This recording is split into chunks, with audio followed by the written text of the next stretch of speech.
Hello and welcome to this pit stop for Ex Libris, designed by Adam P. McIver, published by Renegade Game Studios, for 1 to 4 players, taking around 45 minutes.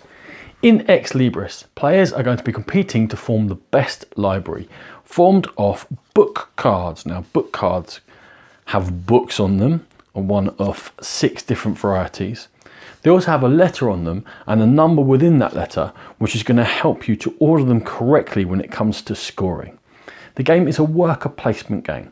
You always have a home library in which you can place your workers, which will let you either draw or shelve a card. There are also a variety of locations available to you each round. Now, locations all have a different effect. Like Diviner's Hut will give you draw cards for depending on how many assistants you've played on this turn. You can go to the Wishing Well to throw cards away to draw more cards. In the Garbage Dump, you can fish in the discard pile to draw more cards and get those into your library. And in the community centre, you can go into these 4 cards because some areas come with cards on offer. Take 2, 1 you retain for yourself and 1 you're going to give away to one of your competitors.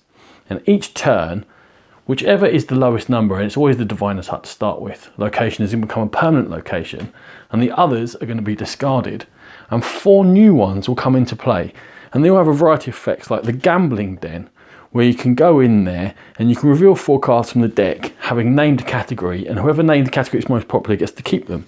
Or the Assistants Guild, which is going to let you move assistants around and move them back onto your home board. Or the Rummage Sale, the first person to go there will get the first card out of the 3 dealt to it, but the second person to go there will get the 2 remaining cards. Or the Tax Collector, which will make other players hand cards in and you'll be able to take some of them. Or the Mystery Shack, which gets dealt 4 cards, you name a category, when you go into it, if there are any cards containing books of that category, you get to keep them. Or the Auction House, where you're going to bid with books in order to take the 3 books which are on display here.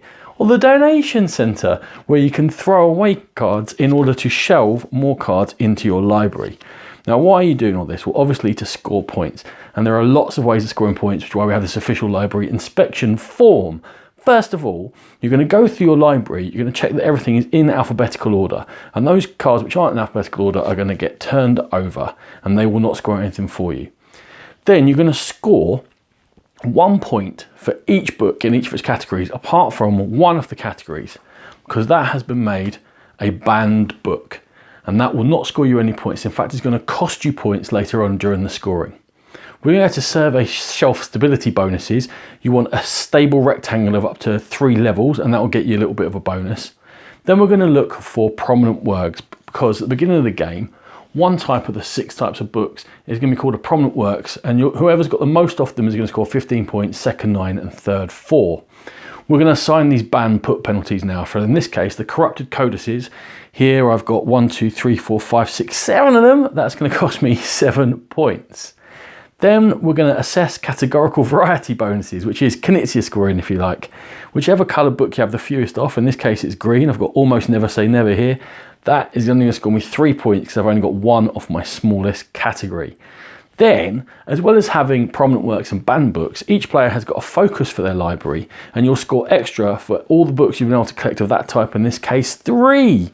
You're going to add all those scores together and the most points is going to win. But there's more, because you don't just have the 2 assistants, or maybe 3, you're playing with fewer players. Every player gets their own individual library. In this case, it comes with a special assistant like they all do. This is the Ghost. The Ghost can go onto a space that another player has been in. And each library has their own type of worker, which has its own type of effect. Like the Sasquatch, who can't go where anyone else is, but if anyone else goes where he is, he walks away and gives you another action. Or we've got the Trash Golem, who likes to dig through the trash pile and find cards. The Crypt of Accursed Knowledge has got the Mummy, who can shelve cards away and they'll score you points no matter what's on them. In the Literary Laboratory, your wizard is going to be able to move cards around on your shelves.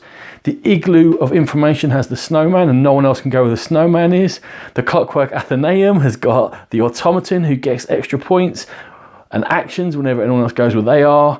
You've got a Goblin, you've got a Bookworm, you've got a Fire Imp, you've got a Witch, and you've also got everyone's favourite, the Gelatinous Cube, who, when anyone goes where they are, you're going to get random cards or you're going to be able to do both your home actions. We're adding lots of variety to every game, including all those locations, off Ex Libris. This has been a Game Pit pit stop. For more videos like this, check out the Game Pit on our YouTube channel. For more in-depth coverage of gaming, please find the Game Pit podcast. Thank you.